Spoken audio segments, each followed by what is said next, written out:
Monsieur de la Brière, son éminence est-elle en ses murs? Point encore. Il est toujours chez sa majesté. Fort bien. Et chaque fois que j'entre en ces lieux, je crains de marcher sur la queue d'un de ces maudits félins.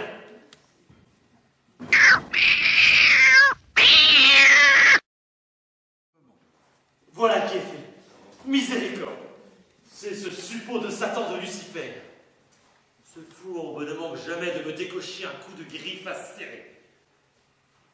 Son éminence vit entourée de 14 chats.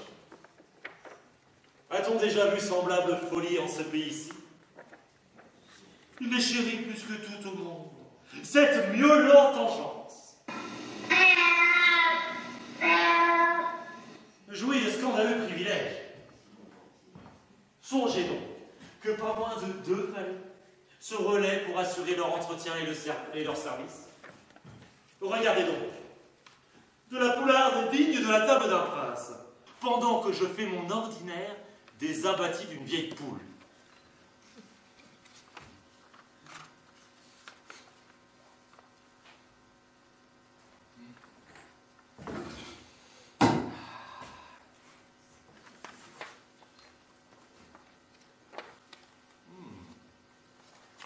Quelle viande exquise.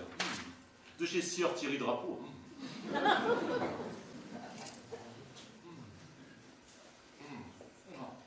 Ne me regardez pas soumise, avec cet air dédaigneux de duchesse à tabouret. Juste ciel, son éminence se fait annoncer.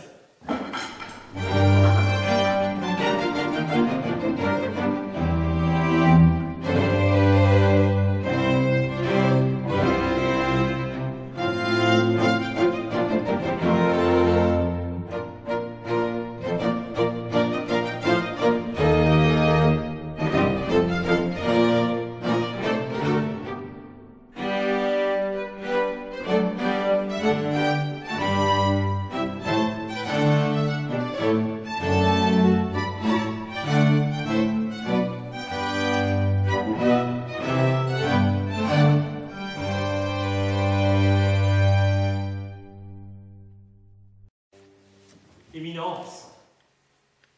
Charpentier, vous êtes séant. Je ne vous ai pourtant point fait mander. C'est qu'une affaire de la plus haute importance. Je venais en ces lieux, Charpentier, pour voir ces petits tigres qui me réjouissent tant. Ah, Ludovic, le cruel. Et toi, Lucifer. Voyez-vous, Charpentier, Lucifer est de la race des Noireaux, injustement décrié sous de latitude, mais divinisé dans l'Égypte ancienne. À le bien envisager, j'y vois quelques poils blancs éclairant son pelage d'ébène, comme si le Créateur prit soudain de remords de voir si généreusement habillé certains de couleur crème avait laissé tomber quelques gouttes de lait de son divin pinceau. Votre éminence, associez votre Lucifer et le Créateur. En voilà qui est sacrilège. Mais monsieur le secrétaire, vous croyez-vous vraiment habilité à me donner des leçons de théologie? Mais avec Moreau le fougueux, ils sont aussi courageux que mes troupes qui ont défait les Huguenots à La Rochelle. Montrez-vous, mes guerriers. Infatigable profondeur de jambes souricières et ratières. Bon, ils s'acquittent avec zèle, monseigneur, de la tâche que vous leur confiâtes de protéger les trésors de la bibliothèque royale. Ils y font un raffut de sabbat. Surtout ce diable noir de Lucifer, et force ripaille sanglante de ses nuisibles. Cependant, monseigneur, pardonnez-moi d'insister, mais le conseiller de Laubardemont... Il suffit, Charpentier, il suffit. Où êtes-vous, mes jolis panthères? Aucune d'entre elles ne viendra se frotter ce soir à ma soutane. Ah, vous ronronnez de plaisir, hein? Vous dont l'occupation favorite est de vous abandonner au carré de ces belles dames, poudrées et parfumées, glissant leurs doigts fins dans votre fourrure. Et vous, ma soumise, ma belle et tendre soumise, vous dont le petit museau rose ressemble tellement au bouton de sein de ma chère Madame d'Aiguillon. Venez ce soir ronronner près de mon oreiller, soumise. Vous rendrez ce sommeil qui me fuit beaucoup plus doux. Votre éminence, la plus haute importance de la requête du conseiller de Laubardemont. Oui, votre éminence, méprisez-la, charpentier. Vous m'assommez, que Jérémiade. Savez-vous, monsieur mon secrétaire, que j'ai l'intention de faire donation de ce palais cardinal à Sa Majesté? Oh, c'est grande générosité, monseigneur, mais le conseiller... Grande habileté de ma part, sans doute. Bien que j'aimasse le roi avec ferveur. Ou peut-être la rouerie proverbiale de ces petits félins m'a-t-elle inspiré cette habile manœuvre? Charpentier, regardez ce libelle infâme poulet qui circule dans Paris. On daube sur mon nom, Charpentier. C'est Gazette pour l'Israël qui l'aura déniché. Mais que fait ma police? La combalée et la princesse ne pensaient point faire de mal, et s'en iront point à confesse d'aimer chacune un cardinal. Car lever sa chemise et mettre ainsi son corps à l'abandon n'est que se soumettre à l'Église qui leur donnera son pardon. Mais mettez les meilleures lignées, toutes mes mouches de Paris, aux trousses de ces blasphémateurs impudents, qu'on les débusque, qu'on les hisse au gibet et qu'on les pende. Il sera fait selon vos ordres, monsieur le cardinal.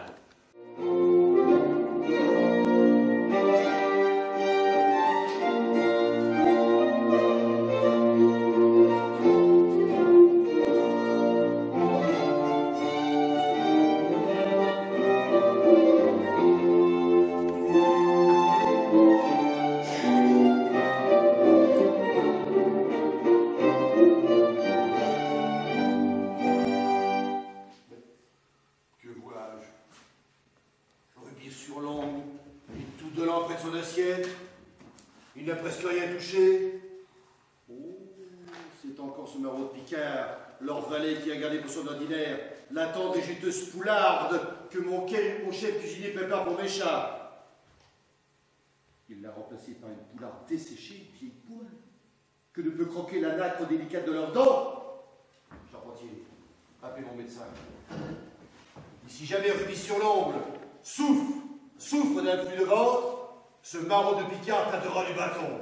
Votre éminence, le conseiller de Laubardemont, il a laissé cette lettre pour vous. Félimard, hardi turbulent, avec tes moustaches de jeune mousquetaire, veux-tu laisser Mimi Piaillon tranquille? Oh, comme si je n'avais pas assez de temps pour régler les disputes de nos nobles querelleurs et belliqueurs. J'ai fait interdire les duels et toutes les sentences de mort, au moins de regards un peu farouches, le temps de tirer leur épée. Mais quelle folie peut bien accorder toutes ces choses? Oh, non, c'est pas possible. Mais justement, votre éminence, le conseiller de Laubardemont vient de quitter l'antichambre, où il se trouvait depuis plus d'1 heure. Pourtant, une affaire importante qui requérait son attention. Il devait vous entretenir du mauvais pas où s'est mis le petit chevalier de Mérancourt. Mais que le disiez-vous plutôt, charpentier, au lieu de me payer les sornettes et me corner aux oreilles votre réalité? Je pose mes excuses devant monsieur le cardinal. Alors ce jeune conseiller a encore bravé une fois de plus mon autorité et provoqué un autre gentilhomme. 20 ans. Et d'une grande vaillance sur les champs de bataille. Et Seigneur, une jeune fiancée qui ne manquera pas de se jeter à mes pieds pour demander sa grâce. Ah, mais quelle folie peut bien déchauffer tous ces jeunes esprits qui ignorent tout de la raison d'État.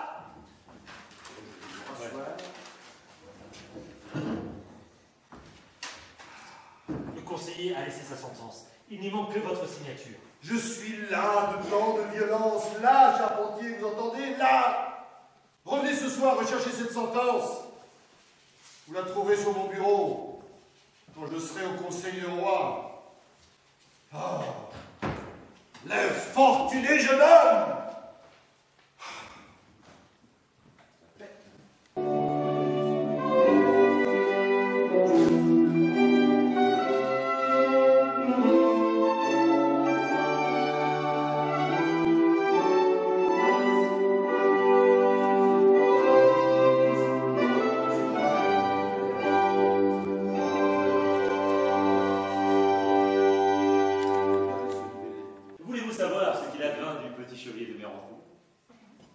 Lorsque le conseiller de Laubardemont est venu chercher la sentence pour la faire exécuter de rechef, quelle ne fut pas sa surprise de voir la signature du cardinal disparut sous une tache d'encre. Dans cette sorte d'affaire, le cardinal ne faisait jamais preuve de clémence.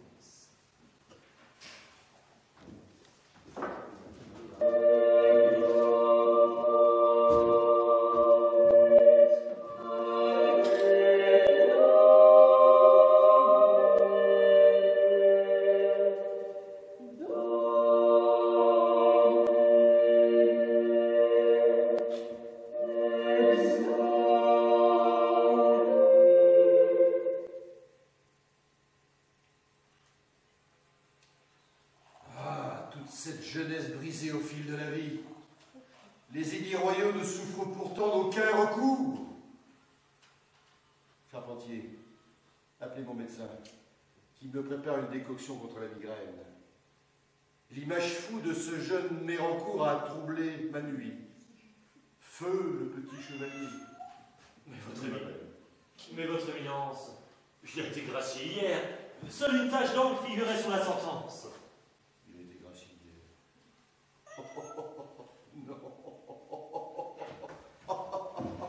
Félimard, Mimi Piaillon, c'est encore un tour de votre façon. En vous pourchassant, vous avez renversé mon encrier. Ah, vos yeux d'orme pour vous accorder toutes les impunités. Charpentier, qu'on renvoie ce jeune fou de Mérancourt dans ses terres de province. L'exil lui apprendra l'obéissance. Il douchera des ardeurs qu'il pourra employer à mignoter sa jeune fiancée. Oh, c'est la griffe d'un chat qui a exécuté la volonté du Seigneur. Il n'y avait vraiment pas de quoi fouetter un homme. Ceci prouve que la Providence se sert parfois des plus petits pour apprendre aux plus grands la clémence.